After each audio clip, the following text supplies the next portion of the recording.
We are a network that coordinates the work, issues the opinions on new products for Europe. We need to improve and increase the speed by which clinical trials are getting approved in Europe.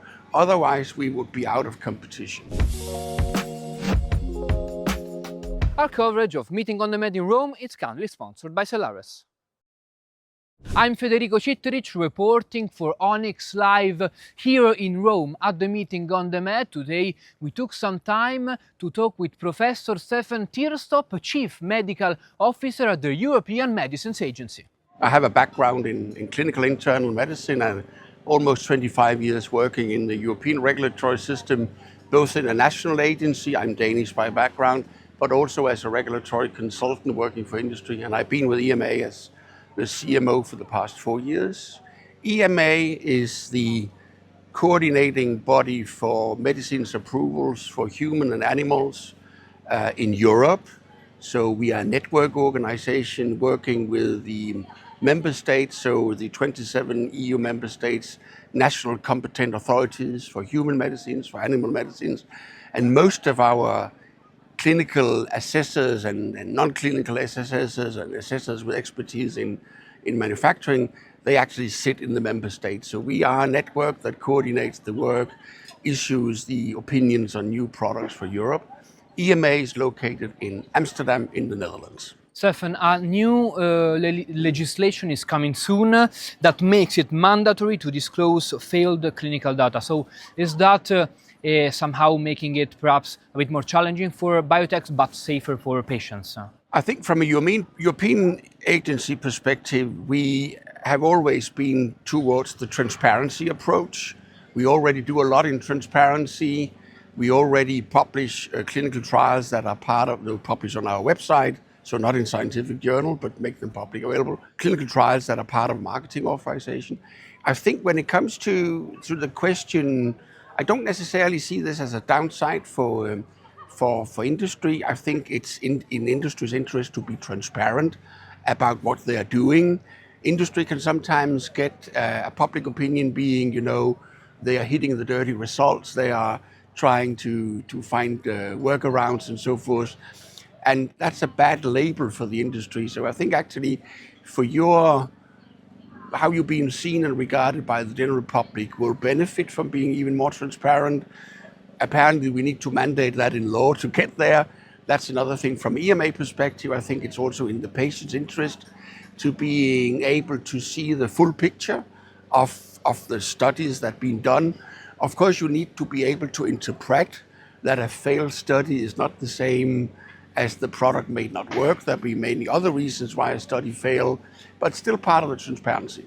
Can Europe really compete with America? I mean, it looks like there's many clinical trials here, but fewer biotech companies. So it may seem that most of the money is driven towards America. We are painfully aware of the need to gear up and be part of the competition in attracting clinical trials, because if you put your clinical trials in Europe, there is a chance that you also put your first marketing authorization application in Europe, and that's ultimately for the benefit of patient getting early access to these products. So that's a big competition point, and we are having, as you pointed out, we have a new pharma legislation. We have the Biotech Act coming along, and EMA, together with the 27 member states heads of medicines agency, is painfully aware that we need to improve and increase the speed by which clinical trials are getting approved in Europe. Otherwise, we would be out of competition. There's also now many clinical trials in Australia. Do you see that as a competitor as well? To a certain extent, I know there are different requirements to do first in man in Australia, as an example. Many smaller biotech companies start out in Australia because the administrative burden on getting a first-in-man trial up and running is much, much smoother.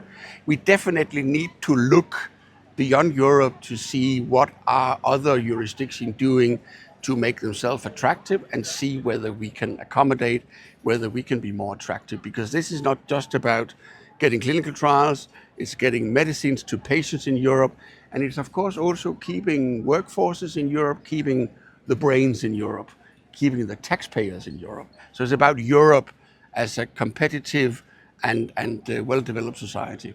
And we are, of course, in Rome at the Cell and Gene meeting on the Med. There's among the best CGT leaders and, of course, also the investors funding them. So, what does a regulator come to such a conference for? To learn what, and what questions also you've been asked? I think it's important that EMA, as the major regulatory authority in Europe, shows up as meetings like this to be able to listen to industry, understand their concerns, being open to the discussion, listening and learning fundamentally, and show that we are open to business. So that's my prime reason for coming here.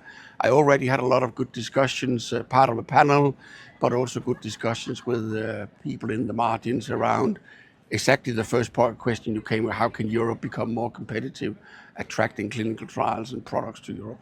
And finally, Steffen, for the biotech investors watching us and also who are deciding where to put their money in the world in 2026, what is your message about Europe? I think Europe still have an attraction. Europe may at the moment be slower, more bureaucratic to work with. We are painfully aware of that and we want to change that. Europe is still a big market. There are many patients here. We have good, very high-scaled academic institutions where you can do your trials. I know from industry that it may be difficult to get a trial approved in Europe, but when it's up and running, the clinical trial centers in Europe are quick in recruiting, good at recruiting. So if we hopefully fix the first hurdles, then Europe is still a nice place to put your trials and your investment. Well, Steffen, thank you very much for staying with us. Thank you. And for your insights. Thanks. Thank you.